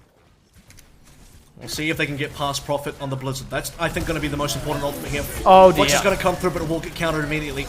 Lay it up, though, with that Gravitic Flux, and Chara already down. That sound barrier did not last long for Guangzhou. Those supportive ultimates already committed now as the Coalescence runs out. It's a 1-for-1 trade, but Seoul, respawn advantage really starts to matter. Bob also going to slow down Guangzhou Charge for just a little bit. Now trying to get back in. Krong on the side, able to find Badoshan. Let's see if Eileen can get something done as well, because it's still trades. Trades will eventually lose the fight, but Guangzhou, Eileen they need has to get to a lot of kills, and they need to get them fast. They are at least around the point, but Krong's down. Eileen's in trouble. I think Seoul are going to be able to hold on to this, and with 5 seconds left, there's no hope in hell that Guangzhou Charge are going to be able to get back into this fight. Snowball's chance. Seoul just hunkering down with the supercharger, letting that overtime wick burn out, and that is going to be 4 minutes on their attack, 0 minutes on Guangzhou's attack, and suddenly Seoul are back in the match. It's almost like we're seeing the opposite of Hollywood here, where the Ashe player can just really dictate the pace of the game. Guangzhou do not have the kind of lineup to really find fits on the back line, and Prophet, again, he's a player on the May here that can really hamper Guangzhou's ability to try and get towards that back line. And as long as Fitz is alive doing damage, he's able to just completely stall up this attack. He's just not allowing Guangzhou to do much at all. The tank's dying just as we're getting towards the ultimate as well. Krong had an Earthshatter, goes down. Eileen as well. 2-3% maybe away from the Death Blossom, goes down. We need to see these guys just hold on for a little bit longer. Chara had to use the sound barrier early on to counter the Gravitic Flux, but unfortunately, the support's not able to push out enough healing, and a lot of stall factor still available for the Seoul Dynasty. There was a push earlier on that maybe Charge could have had it onto B, but after they expended their ultimates, unfortunately they just didn't have enough time. I'm just gobsmacked. Like, we're starting to see the exact same things as what we were seeing yesterday. And, like, I'm going to stop saying things with any amount of confidence. I said, sort of in the middle of those two maps there, you know, Guangzhou off Hollywood was starting to look like the better of the two teams. And I felt, okay, yeah, they will sail through to this one. Seoul was just maybe a one-hit wonder on control, but now they've completely flipped that up again. I'm starting to think, like, is it us? Is it the fact that, like, we're the ones casting these games? Because so far it's been everyone that we've casted that has gone this exact same score line. Now the question is Guangzhou going to keep that sort of method going? Are we going to get another 2-2, another full fight where Guangzhou win? Who's to say? Certainly that will all come up after this break. The Overwatch League is brought to you by T-Mobile. Rank up with America's largest 5G network. Switch to T-Mobile today. And by State Farm. For auto, home, or renters insurance, like a good neighbor, State Farm is there.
Welcome back, ladies and babies, big children, little children, even the gentlemen, every single one of them. Right now, it is Christmas time for Seoul, if you can even call it that. I know we're a little bit away from Christmas, but I like to think we're approaching like a midwinter Christmas. We're in the southern hemisphere here, but at the end of the day, Seoul bringing it up to match point, and I've got to say, Temple of Anubis, which was also their map pick, if we remind ourselves, it looked really good for them, even as one-sided, I would say, as what Hollywood did for Guangzhou. Hey, you don't need to call out the chat for being little children here, but that's fine. Maybe we've got something entertaining for the kids as we move through to map number 4. At least we got a really exciting series, I think, back and forth. Again, similar to what you said, right? It's very close to what we saw in terms of matches from yesterday as well. All of the sort of lower seeded teams able to get 2 maps up. The 2-1 scoreline, I think, is what's been the most prevailing thing. It's an absolute classic at this point. It's almost like these teams looked at what happened yesterday and they're like, yeah, let's do a bit of that. Let's get on that. It seemed like fun. But I'll tell you what it really is. It is utterly exhausting and absolutely bewildering because we're still in this weird, like, liminal space where nothing quite seems real until a team finally gets that 5th map win, or rather the 3rd map win, which seems to be happening on map 5. And even then, it doesn't feel real in a way. It doesn't feel concrete and clean. But look, moving forward to Junkertown, again, a bit of a different map to what we saw yesterday. It's Guangzhou's map pick. You've got to expect that it is a map that they are expected to be favored on. Not only that, but I think Guangzhou Charge have a very specific plan here. You can see that Happy has come in. Substitution. Looking to see what Guangzhou Charge are going to pull out here. I don't think this Genji is going to be a real Genji, but they do have the substitution coming in Happy. Hovering Soldier now as well. I think that's just going to be a scouting Hanzo. Yeah, I was going to mention, Happy coming into the roster is a really important thing. This is going to be really telling of what Guangzhou's game plan is. Of course, this is a Widow-favored map. I thought maybe Prophet was going to come through in the Widow. He's been a bit of a Widow player in the past, but Fitz is going to be the guy here. Happy really should be playing the Widowmaker as well. I don't think he's going to find a lot of success on the Soldier, so maybe expecting a change if it doesn't quite work out, and there it is. Yeah, it's certainly the more expected thing out of Guangzhou here, and I just really want to see some Widow v Widow, my dude. Not only that, but it's back onto the double shield tanks as well, and I really think Guangzhou Charge, they've clearly practiced a lot, they've clearly really want to opt for this type of composition. They showed how strong it could be onto Hollywood, didn't quite go their way onto Temple of Anubis, and I think they definitely felt like they could have shown a lot more onto Temple, and they'll do it now onto Junkertown if they can make it work. Nero on the Tracer here is going to be an interesting one to keep your eye on as well. You don't have the standard things like the Brigida, you don't have the flashbang out of a McCree, like you don't have the hard crowd control, really. You've just got the 2 supports going to have to look out for one another between Toby and Bedosian. So the thing that Nero is really abusing here is the fact that there is no Brigida in the mix, and also that Fitz is there, and I was going to say, he's going to go hunting. He wants to give Happy a bit of an advantage, and now that Happy doesn't have to deal with Fitz, he can shoot whoever he wants. Yeah, really nice find there from Nero. Now getting around on the back, finding Bedosian. Nero's absolutely opened up right now, drilling shots into Gesture, who is just beset on all sides. Finally goes down actually to shots from Happy, and I mean, Guangzhou, Charge indeed. That was a pretty clean, crisp opener, and the payload has so far moved unimpeded. And all they need to rely on is, okay, Happy needs to not go down. We can't lose anybody to Fitz as well early on. You need to give time for Nero to find the backline. If you can access the backline undetected, that's the kill onto Fitz. That's the kill onto someone like Bedosian as well, who's now changing over to Brigida. He's done with this, and Prophet as well wants to match Nero. I think both of those are extremely sensible changes in composition for Seoul here. Like you said, the Brigida to deal with the Tracer, but also Prophet's gone, look, if we're doing Tracers, I'm more than happy to play to the beat of that. It's been a quick cap so far, so Seoul need to find the reset against Guangzhou pretty quickly here. First ultimate's coming through, Nero's not going to find the connection. It's going to come down to support snakes. Looking at Toby, Chara, and Shu. Yeah, that was an unsatisfying yeet, as it were, from Nero. Doesn't find the connection, and now Seoul slowly but surely getting moved back. But oh my dear, goodness. Krong, that's an oops. But Amplification Matrix out. They need to make something happen off that, as Nero does find outfits. Seoul are actually the ones eating a lot of pain here. They do have the Immortality field out just for now, but Prophet able to find Happy, so he does at least match Nero's move. But now it's Guangzhou's own Amplification Matrix to come out, and Shu's still sitting pretty. With the Transcendence, if things really start to go sour, that's a nice stick onto Chara on the peel back, and Shu commits the Transcendence, but it's not going to save you from the instant damage from the Pulse Bomb there. It's too much all at once, and Guangzhou having to really start to invest ultimates into the fight. Prophet, though, a little bit too deep on the backline, didn't quite finish off Shu, and now on the front side of the fight, Krong finding out Toby. They're pushing down the tanks. And Guangzhou, it's going to be a little bit hairier than the last couple of fights, but they will be able to win this one.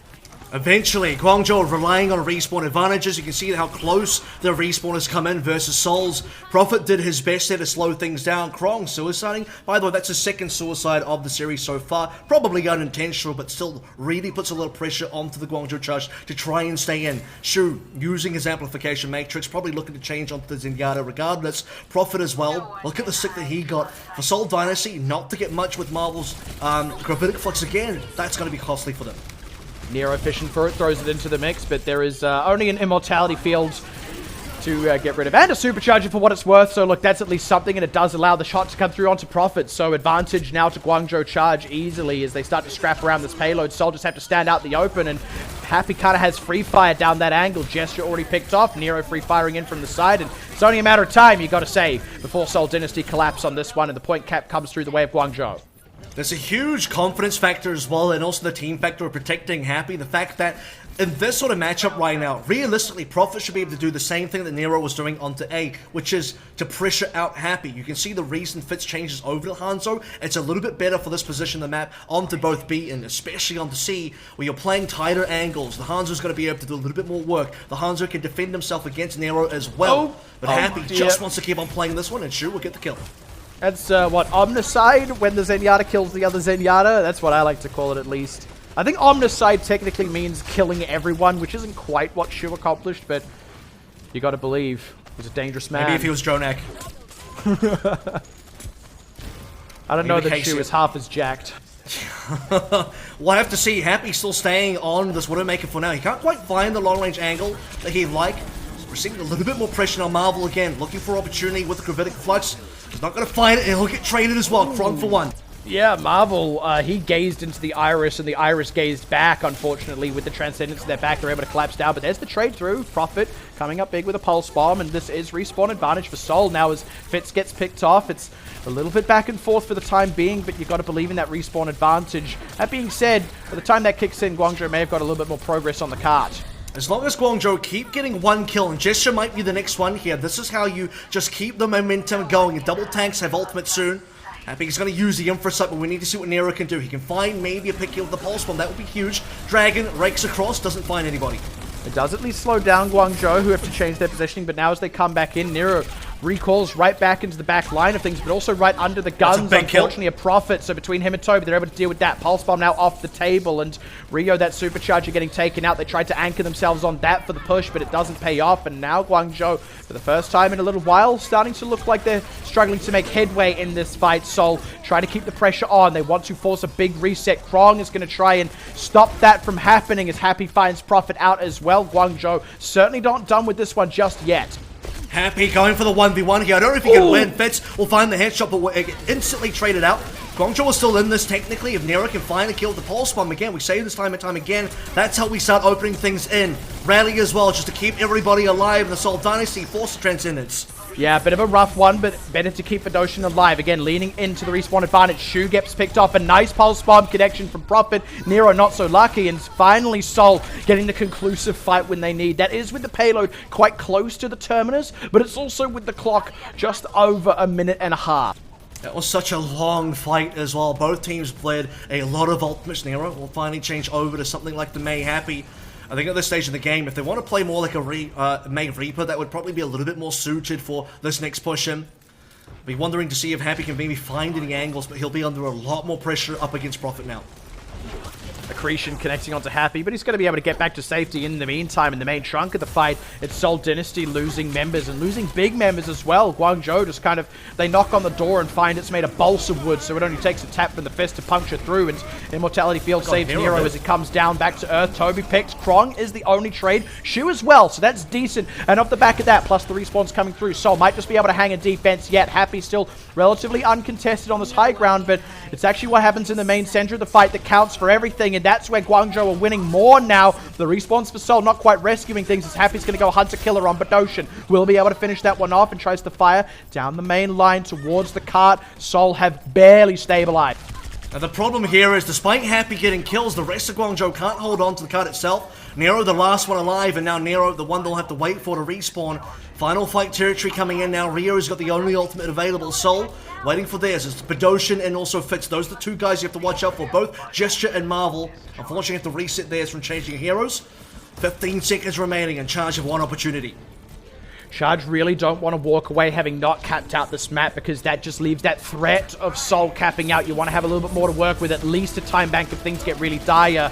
They're going to try and anchor themselves on this push, using the supercharger from Rio now, pushing in forward. The Dragon Strike will cut off Guangzhou from getting onto the card, which means they have to just go into the middle of the Dragon Strike. Last few ticks of damage of that in order to keep the overtime wick active. Now Gesture and Rio both taking damage. Is Rio going to go down? Certainly Krong is. Immortality Fields trying to trade out here, but Guangzhou's lasts the full duration by the looks of things. Members coming through, those Soul are getting the kills, and that's the critical thing. Chu finally coming in with the Transcendence, but Pulse Bomb on him. Nope, he's still got the Transcendence. Gonna be just fine. Guangzhou, it's messy and scrappy, but it's a scrap heap for them as the Omnic parts get piled up the dead robot graveyard around the cap on point C. They will not be successful, and now there is the very real threat that Seoul are about to 3-1 Guangzhou.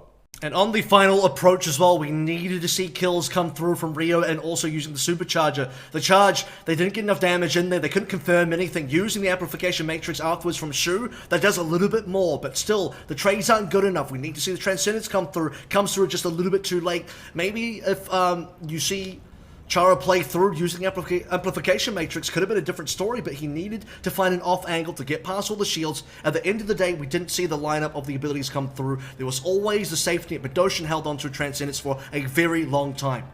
Fitz as well, using the Dragon Strike just to completely stifle the push. Guangzhou Charge, unless they were able to get a pick off the supercharger, they want to find it very difficult, and they're not going to be able to complete the map.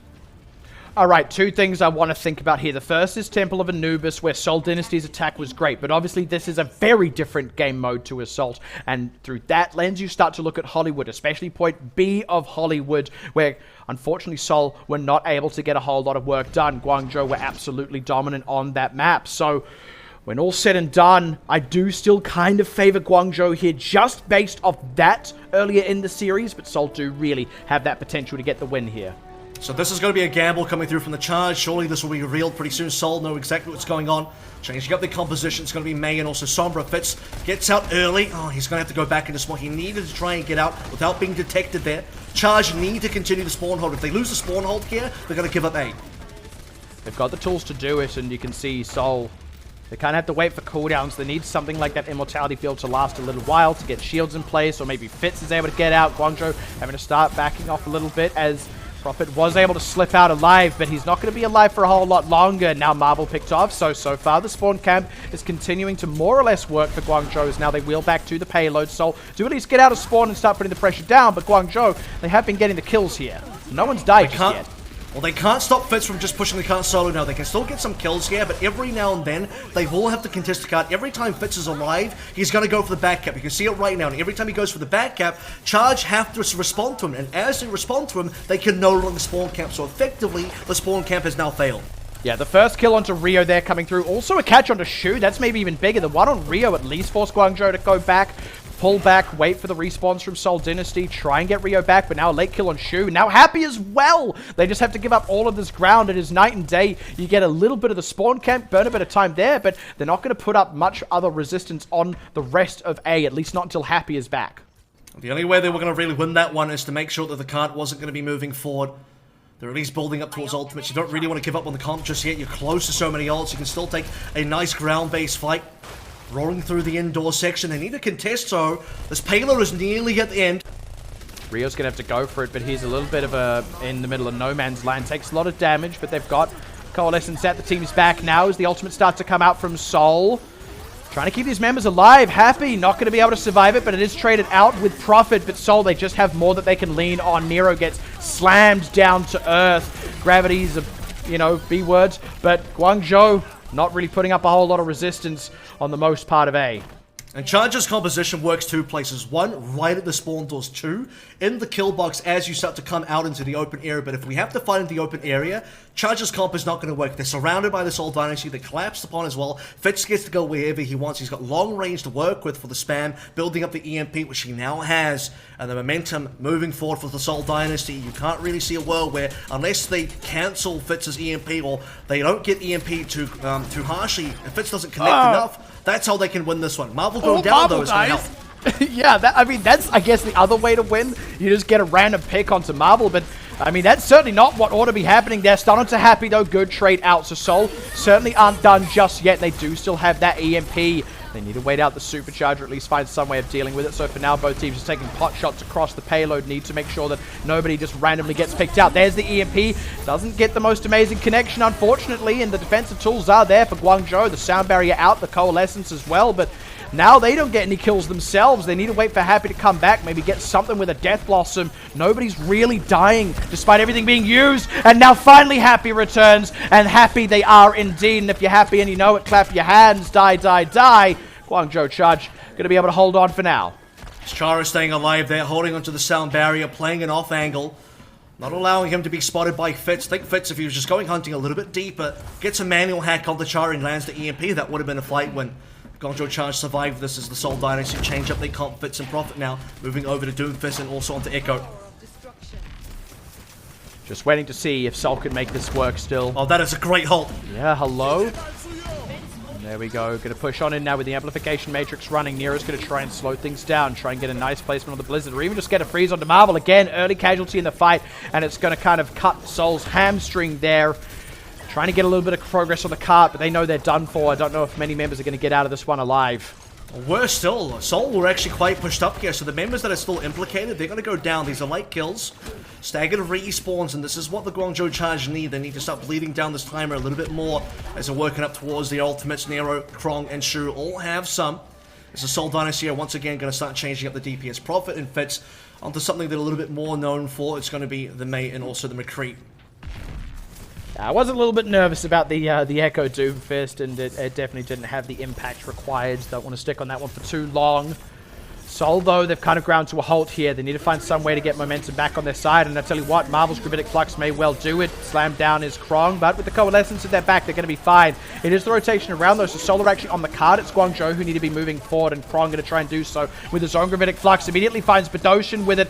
Nero traded out, but Profit also down, so Guangzhou still ahead in this one. Krong stunned, but he's going to be okay. That's a decent connection, but Guangzhou are the ones getting the kills. They are the ones keeping on top of these members, on top of the payload itself. And Seoul, no real ground made, just a few meters and a lot of time gone.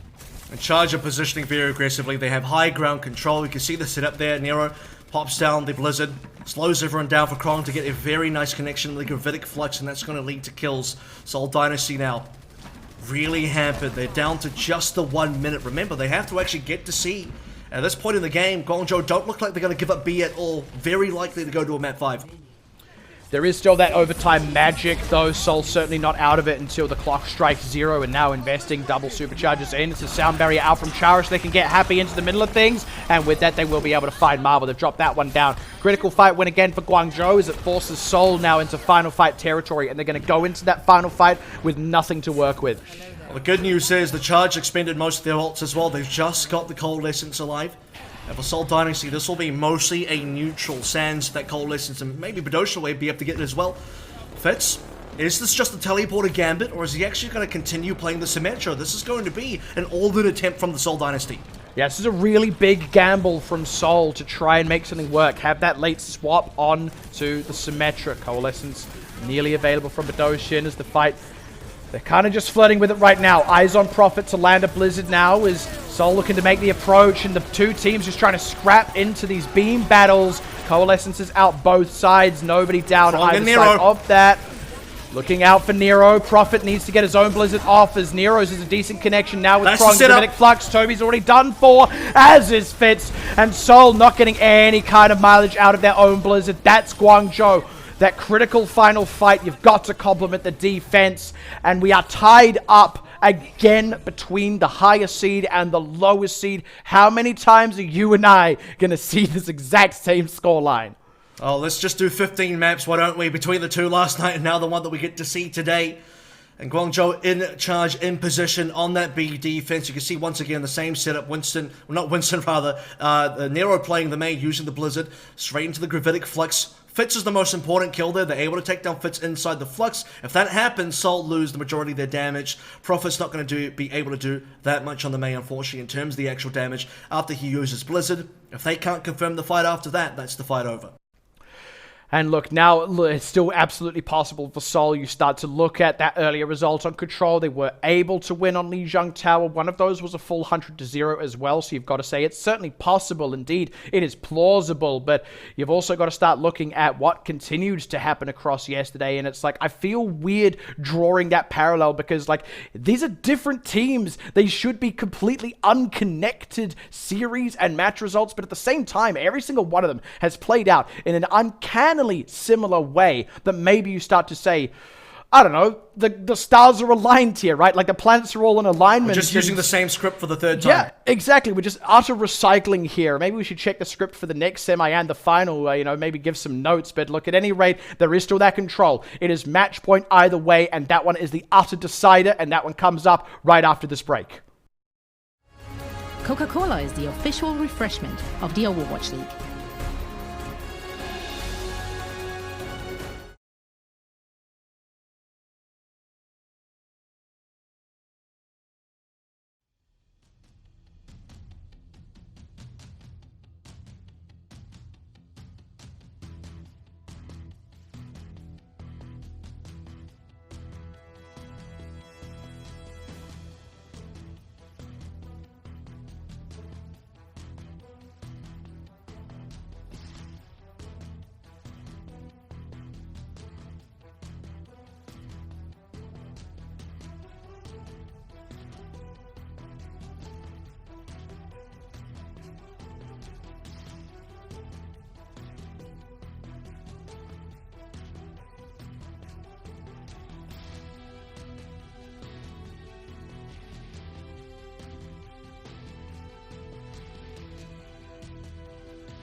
Welcome back to another neck and neck series. I never get tired of seeing these, and the question still on everybody's hearts, minds, and lips is, will Seoul actually complete the second upset in a row for them? And this would be an even more dramatic one. It would also be a much more hard-fought one because yesterday's result was a 3-0. Maybe when we look at it through that context, it could be their time to continue the march forward. Maybe they have indeed started to peak in the May melee. It's just that Guangzhou are a much tougher opponent than Hangzhou.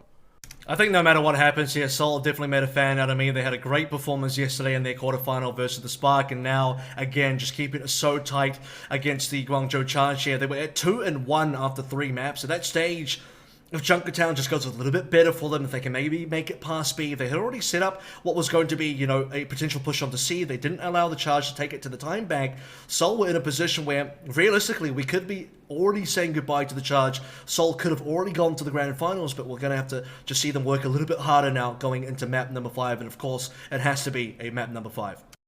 And that map number 5 is also going to be Busan. So, like you say, we could have already been saying goodbye to the Charge, but look, we may say goodbye to them yet. Let's also remind ourselves, this is actually the Charge's first appearance in the main melee. They got that automatic bye because they're the first seed. And look, close series or no, it would still be an absolute disaster for them if they come into that semifinal being the first seed, getting that bye round, and then losing, not just losing, but losing to the lowest seed. Now, look, Seoul are a little bit of a wild card as far as lowest seed go. I feel like that was already pretty well discussed yesterday as they were beating Hangzhou, but even so, like, this is a big shift in gears. Really goes to show how much improvement Seoul have made since their 0-3 losses. Just, even weeks ago, they had that 3-2 victory against the Shanghai Dragons. There's a chance for that rematch as well, by the way, if Shanghai end up beating NYXL in the other semifinals.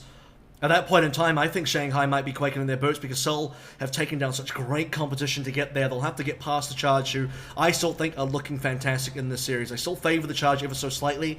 On Hollywood, absolutely dominant. On Junkertown, still looking pretty good. Lijiang, few mistakes here that kind of cost them. Now, opportunity for them to close out this game. They could be the ones still taking Busan, but I think Seoul are going to make this one very difficult.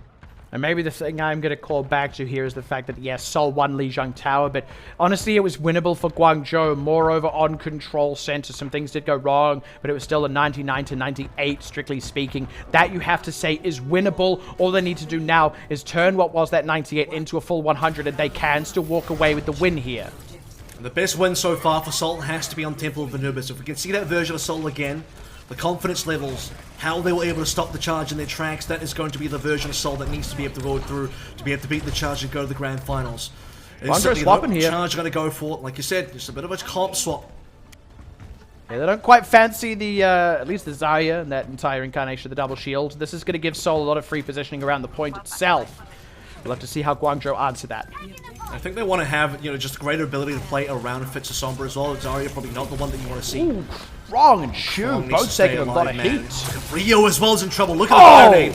That is absolutely enormous out of Badoshin and Guangzhou. They're not going to be able to go on to that point before the cap completes. That being said, now with Gesture dead, they can start to make their push in earnest. And, I mean, that's the thing. You can land that 4-man biotic grenade, but you're also focused on finishing the point cap. You actually can't charge in that fraction of a second. And with that, speaking of charge, they get to push back. And their pushback hits far harder than Seoul's. And the difference is, Guangzhou don't lose any members. Yeah, sure, Krong goes low, Rio goes low as well. 4 of their members get anti-nated by Badoshin.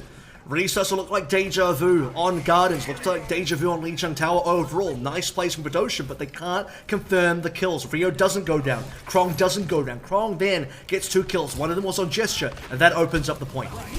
It's going to be a slight lead in the nano boost as Badoshin connects that quite early onto Gesture. Shu still a little bit away from his, but if they don't get much out of that ultimate, then that's not really an advantage, so much as it's just a difference in timing, and indeed, nothing has come of that first ultimate usage yet. Patience is a virtue here for the Guangzhou Charge. They are waiting for the dive to come through from Seoul. They have an anti-dive comp. They're trying to control Prophet. Look how many stuns are available on this team. Look how much damage Prophet takes. Prophet needs to bide his time and wait for the correct opportunity to strike. Also eyes on Fitz because they really need that EMP. He's almost approaching it now. Pulse Bomb goes wide from Prophet. Not quite the start they need. Gesture going in deep with the Primal Rage, but down to the Deadeye, and Prophet got picked off as well as he was trying to make some magic happen, and unfortunately, Seoul, this ain't going to be the one, as Guangzhou really starting to accrue that point percentage. Look, I think Krong has had some mishaps so far in the series, but Busan so far has not been one of them. He's able to just shut down Prophet. He got the opening picks of the Gesture to even get the cap.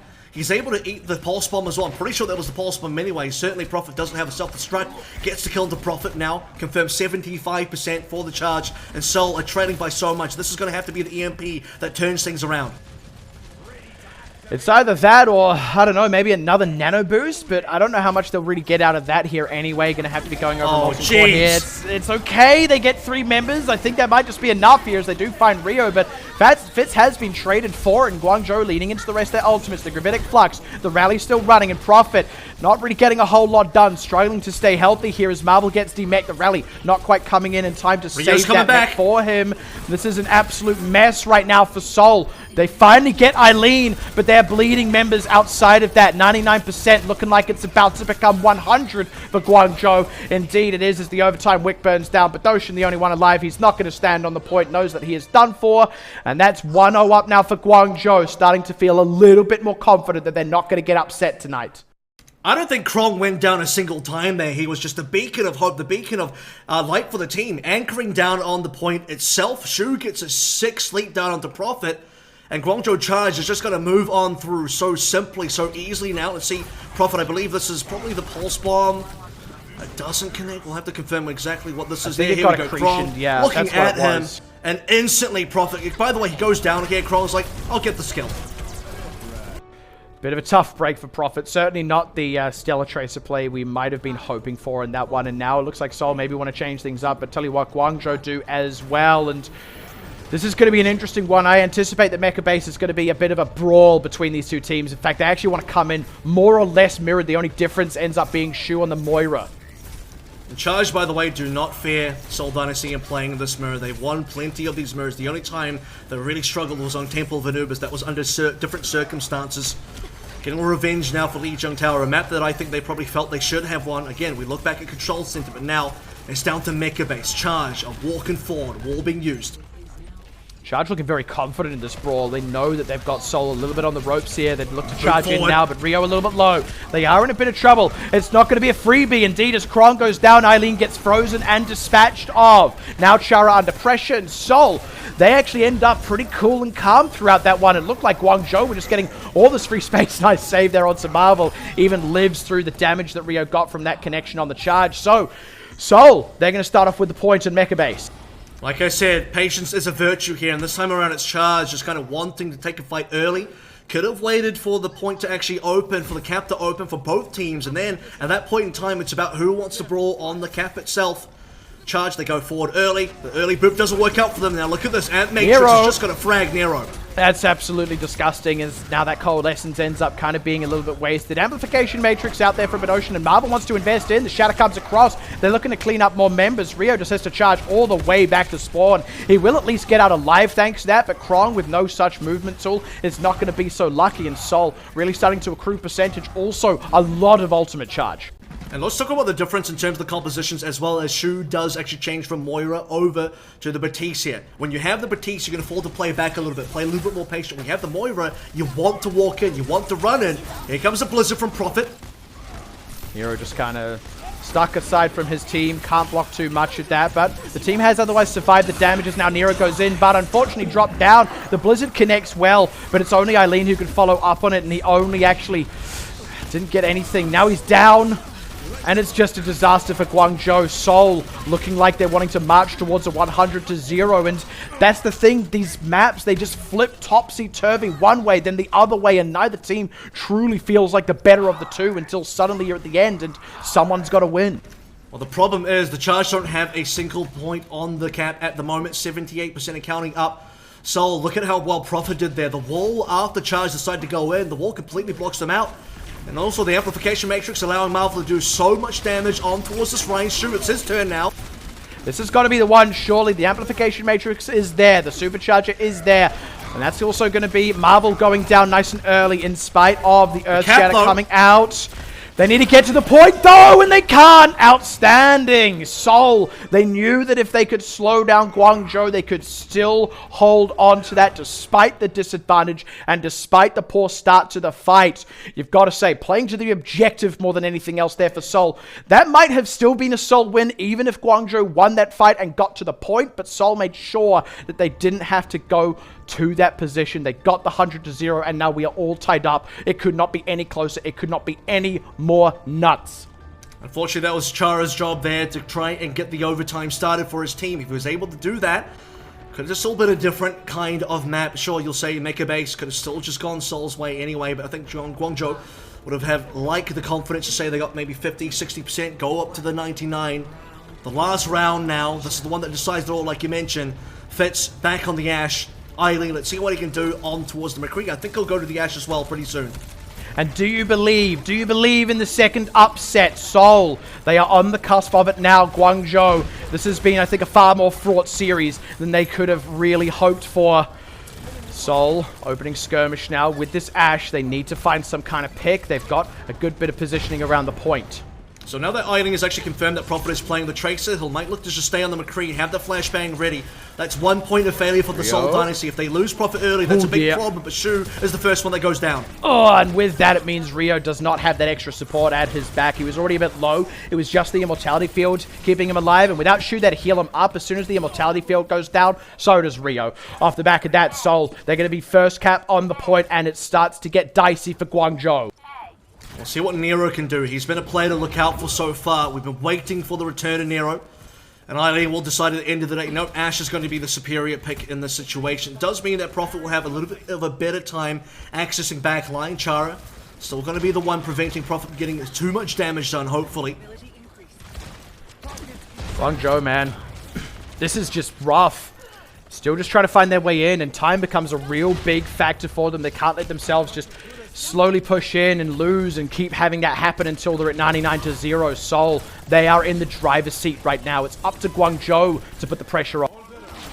Speaking of driver's seat, Prophet firmly has one hand on the wheel. One of the best traces that we've seen in the league so far. Pulse Bomb nearly up. That's going to be one of the first ultimates available. Should be a stick as well. Look how low Rio is. Yeah, I'm surprised Prophet hasn't just gone in for it, but at the same time, he does respect the damage. In fact, if he doesn't have to use the Pulse Bomb, he won't, but there goes the stick, and it will. Dispatch of Rio. They also made sure they baited out the Immortality Field and finished it off before he committed that Pulse Bomb. So with that first pick coming through, now they look to drive onto Krong. Flatten him down if they can, but no, Chara is able to defend that. Bodyguard for Krong. Shu, though, down. Marvel's going to start to come up big here. Guangzhou, they are still hitting back, but they need to turn that into a fight win. They can't just trade out and lose time, because Badoshan, with that Transcendence, forces Guangzhou back, and now they only have one fight left. That's a big commitment from the Seoul Dynasty. That's about all that Charge can be happy with. Losing Eileen a little bit late there. That's going to be a stagger dead. 90%, only 10 away from confirming the victory. Seoul can smell the victory. They can taste it. They can feel it. And the Seoul Dynasty now, they have ultimates coming online. Charge have so much work to do. I think the only sense you missed out there was smell, and maybe Seoul are going to start to get a whiff of that victory as the overtime begins. 99-0. Guangzhou, they've got the ultimates and they have to come up big here. Gesture needs to stay alive. Will have a supercharger, but he's also extremely low and caught in a gravitic flux that will end his life. Nero also making the swap over, trying to get a bit of extra damage out. Trade onto Rio, though. Seoul not out of this one just yet. Nice kill down onto Fix as Nero starts to come up. Eileen as well, finding out Marvel. And Guangzhou, they're not going to go quiet. They're not going to go gentle. In fact, they're going to make it loud, proud, and very difficult for Seoul in that last fight. But still, now Guangzhou, here begins the long defense.